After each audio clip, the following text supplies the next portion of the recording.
জিজ্ঞাসা করতে চাই, আল্লাহকে ডাকা শিক্ষা দেওয়া হয় কোথায়? এই বাবা একটু আওয়াজ দিয়ে বলেন, আল্লাহকে ডাকা শিক্ষা দেওয়া হয় কোথায়? আল্লাহকে ডাকা শিক্ষা দেওয়া হয় একমাত্র মাদ্রাসায়, একমাত্র কেবলমাত্র শুধুমাত্র বন্ধুরা আমার আল্লাহকে ডাকা শিক্ষা দেওয়া হয় মাদ্রাসায়। বন্ধুরে তাহলে মাদ্রাসা আছে বলে কিছু মানুষ আল্লাহকে ডাকা শিক্ষা দেওয়া হয়, কিছু মানুষ মাদ্রাসা আছে বলে কিছু মানুষকে আল্লাহকে ডাকা শিক্ষা দেওয়া হয়, এবং কিছু মানুষ বন্ধুরা আমার আল্লাহকে ডাকে, আর কিছু মানুষ আল্লাহকে ডাকে বলি আল্লাহ এই দুনিয়াটাকে টিকিয়ে রাখে। কি বলেন ঠিক কিনা? আওয়াজ দিয়ে বলেন ঠিক না? মাদ্রাসার ভিতরে কিছু মানুষকে আল্লাহকে ডাকা শিক্ষা দেওয়া হয়, আর আল্লাহকে কিছু মানুষ ডাকে। আল্লাহকে কিছু মানুষ ডাকার কারণেই আল্লাহ তাআলা এই দুনিয়াটা কি রাখেন? টিকিয়ে রাখেন। আল্লাহ টিকিয়ে রাখছেন। তাহলে বন্ধু, মাদ্রাসা শিক্ষা দ্বারা দুনিয়াতে কি দরকার? এটা বন্ধু আমরা জানলাম এই মাদ্রাসা শিক্ষার দ্বারা দুনিয়া ঠিক আছে। কি বলেন ঠিক না? এই মাদ্রাসা শিক্ষার দ্বারা আল্লাহ দুনিয়াকে টিকিয়ে রাখছেন। যদি মাদ্রাসা শিক্ষা বন্ধুরা আমার না থাকতো, তাহলে দুনিয়াতে আল্লাহ আল্লাহ ডাকতে ওরা কোনো মানুষ পাওয়া যাইতো না।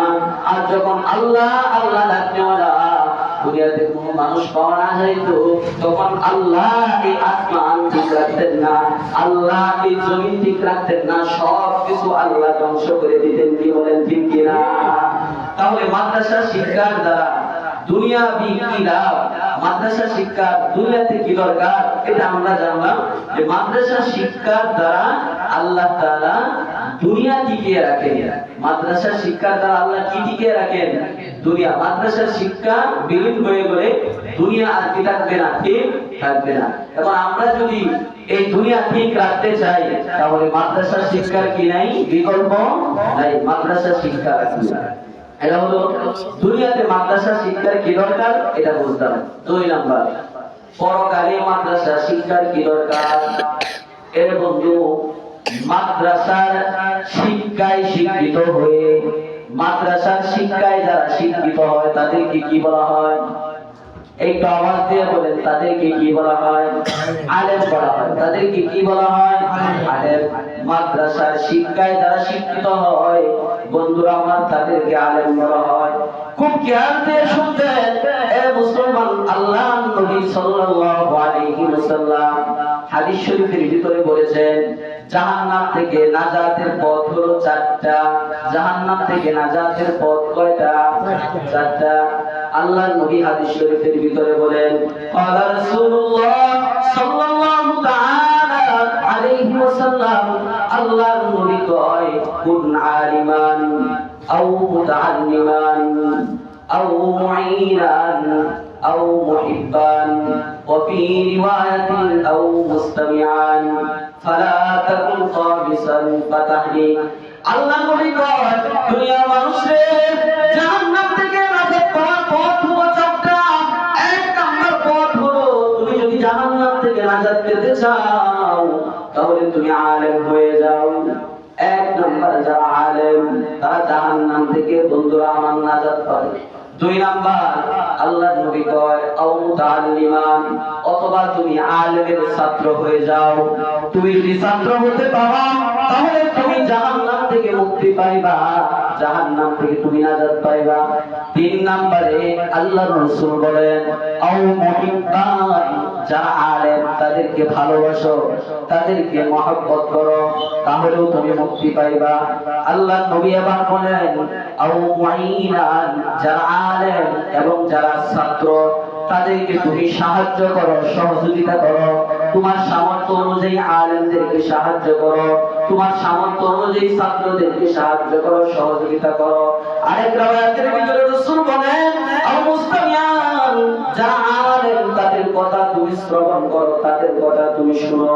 যদি তুমি এই 4 শ্রেণীর 1 শ্রেণীর লোক হতে পারো, তুমি যদি আলেম হতে পারো, অথবা তুমি যদি ছাত্র হতে পারো, অথবা আলেম ছাত্রের যদি তুমি মহব্বতকারী হতে পারো, অথবা তুমি যদি আলেম অথবা ছাত্রের যদি সাহায্যকারী হতে পারো, তাহলে বান্দারে আল্লাহর রাসূল বলেন, আমার উম্মত, তাহলে পরকালে তুমি জাহান্নামের আযাব থেকে তুমি নাজাত পেয়ে যাইবা।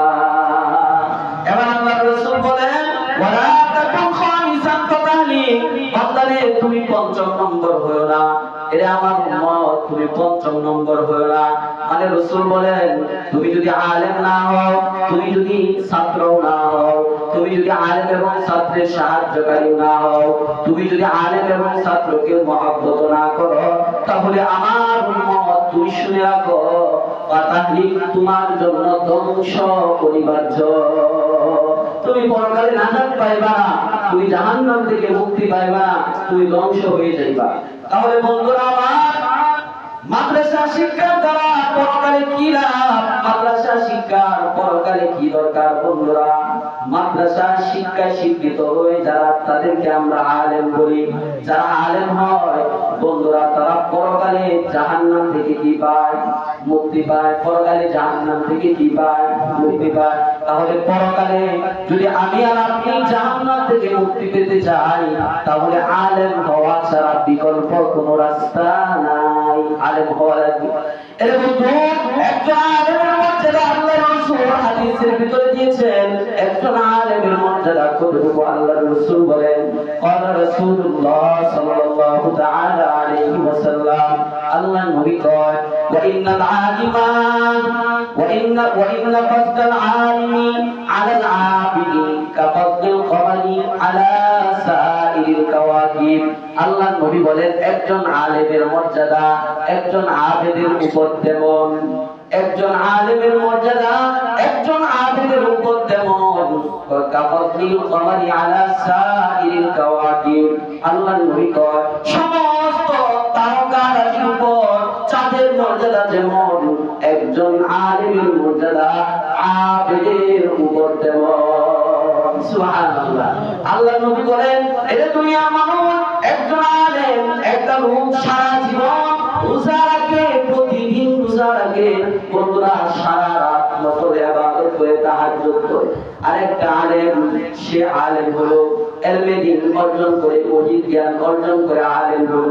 আল্লাহর নবী বলেন সারা দিন নফল রোজা রাখে যেই ব্যক্তিটা, সারা রাত তাহাজ্জুদের নামাজ পড়ে, নফল নামাজ পড়ে যেই ব্যক্তিটা, ওই ব্যক্তির চেয়েও যে ব্যক্তি ইলমে ওহী শিক্ষা করে আলেম হলো, তার মর্যাদা আমি আল্লাহর কাছে অনেক গুণ বেশি। সুবহানাল্লাহ। এর বন্ধু শুধু তাই না, আল্লাহর নবী আরেক হাদিসের ভিতরে বলেন, ওয়া ইন্না আলিমা ইস্তাগফিরু লাহু মান ফিস সামাওয়াতি ওয়াল আরদি হাত্তাল হিতানু ফি জাওফিল মা। বন্ধুরে, আল্লাহর নবী কয় একজন আলেমের জন্য তামাম দুনিয়ার আল্লাহ যত সৃষ্টিকুল আছে, সমস্ত সৃষ্টিকুল একজন আলেমের জন্য আল্লাহর দরবারে মাগফিরাতের দোয়া করতে থাকে। শুধু তাই না, আত-তাহিয়াতু ফি জাওফিল মা। আল্লাহর নবী বলেন দুনিয়ার মানুষে এই যে সমুদ্রের ভিতরে, সমুদ্রের গভীরে যে মাছগুলো বসবাস করে, ওই মাছগুলো একজন আলেমের জন্য আল্লাহর দরবারে মাগফিরাতের দোয়া কামনা করে। সুবহানাল্লাহ। শুধু তাই না বন্ধু, আল্লাহর রাসূল এক হাদিসের ভিতরে বলেন, ইন্নাল উলামা ওয়ারাসাতুল আমবিয়া। যারা আলেম হয়, মাদ্রাসায় শিক্ষায় শিক্ষিত হয়ে যারা আলেম হয়, আল্লাহর নবী বলেন তারা হলো নবীদের ওয়ারিস। কাদের ওয়ারিস? নবীদের ওয়ারিস, আম্বিয়াদের ওয়ারিস, নবীগণের ওয়ারিস। আল্লাহর নবী বলেন ওয়া ইন্নামা ওয়ারাসুল ইলমা। আল্লাহর নবী বলেন আমি আল্লাহ, আমি নবী দুনিয়ার জমিনের ভিতরে আমি কোনো টাকা পয়সার ওয়ারিস বানাই নাই, আমি নবী কোনো দিনার দিরহামের ওয়ারিস বানাই নাই, আমি নবী শুধুমাত্র আমার ইলমের ওয়ারিস আমি নবী বানায় গেলাম। সুতরাং যারা মাদ্রাসায় শিক্ষায় শিক্ষিত হয়ে যারা আলেম হয়ে যায়, আল্লাহর নবী বলেন তারা বড় একটা অংশ পেয়ে যায়, বড় একটা অংশ তারা পেয়ে যায়, বড় অংশ প্রাপ্ত তারা হয়। এর বন্ধু শুধু তাই না, মাদ্রাসা শিক্ষার কি পরিমাণ গুরুত্ব! এর বন্ধু একটা ছাত্র এখনো বন্ধুদের মাদ্রাসা পড়ে এখনো আলেম হয় নাই, সবে মাত্র মাদ্রাসায় যাওয়া শুরু করছে, সবে মাত্র মাদ্রাসায় যাওয়া শুরু করছে, মাদ্রাসায় গিয়া আলিফ বা তা সা এগুলা উস্তাদের কাছ থেকে শিখে, মাদ্রাসায় গিয়া আউযু বিল্লাহ বিসমিল্লাহ পড়া শিখে একটা আল্লাহর নবী হাদিস শরীফের ভিতরে বলেন, কারো সন্তান এত আলেম হয় নাই, সবে মাত্র মাদ্রাসায় যাওয়া আসা শুরু করলো, উস্তাদের সামনে বসে আউযু বিল্লাহ পড়লো, উস্তাদের সামনে বসে বিসমিল্লাহ পড়লো। আল্লাহর নবী কয়, কোন বান্দা আমার কোন উম্মতের কোন সন্তান যদি, কারো সন্তান যদি বিসমিল্লাহ আউযু বিল্লাহ উস্তাদের সামনে বসে পড়ে, সঙ্গে সঙ্গে আল্লাহ তাআলা ওই সন্তানের মা এবং বাবার তামাম জিন্দেগীর সব গুনাহগুলো আল্লাহ মাফ করে দেয়।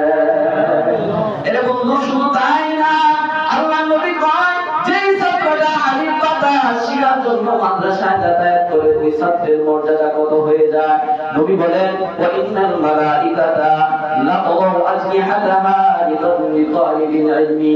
একটা ছাত্র যখন মাদ্রাসায় যাওয়া আসা করে, বন্ধুরা আমার, আল্লাহ তাআলা ওই ছাত্রের মনোতুষ্টির জন্য আল্লাহর তৈরি নূরের ফেরেশতার দ্বারা ওই ছাত্রের পায়ের নিচে আল্লাহ নূরের পর বিছায় দেয়। নূরের পর আল্লাহ তাআলা ফেরেশতাদের মাধ্যমে বিছায় দেয়।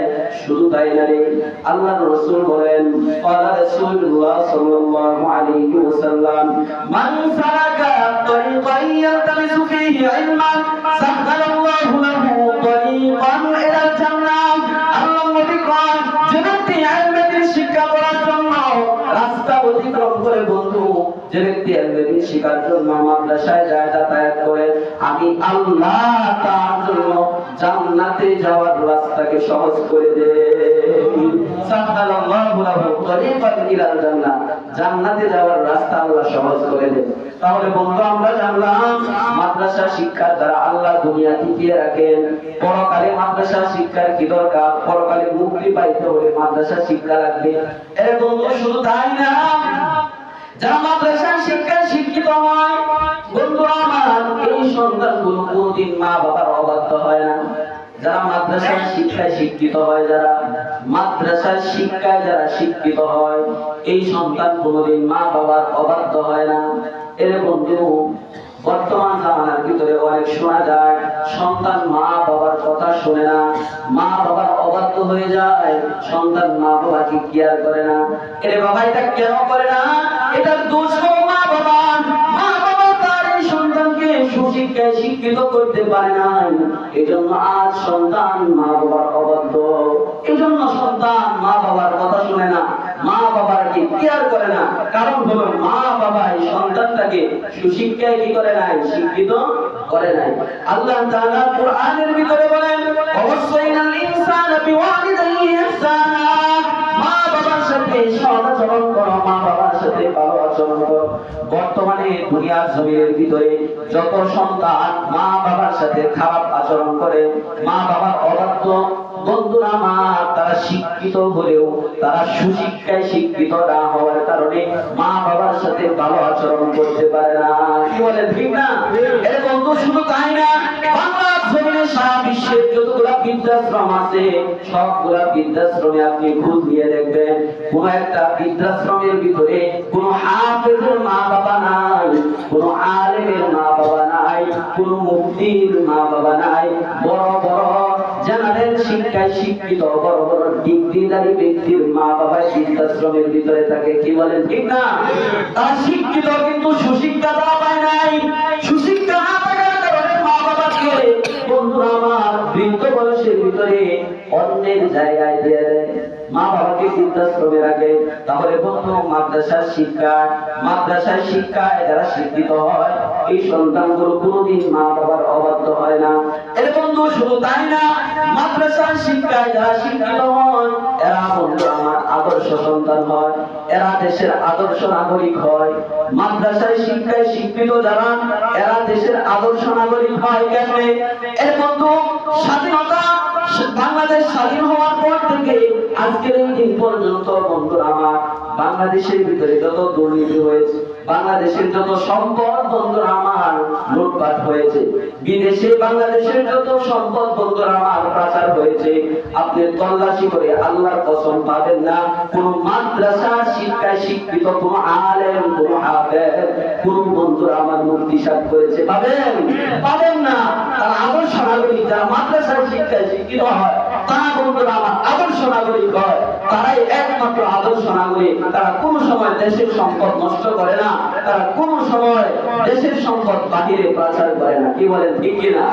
এর মধ্যে শুধু তাই না, মাদ্রাসা শিক্ষা দ্বারা বন্ধুরা আমার মাদ্রাসা গুরুর দ্বারাই এই দেশের ভিতরে আল্লাহর গজব আসে না।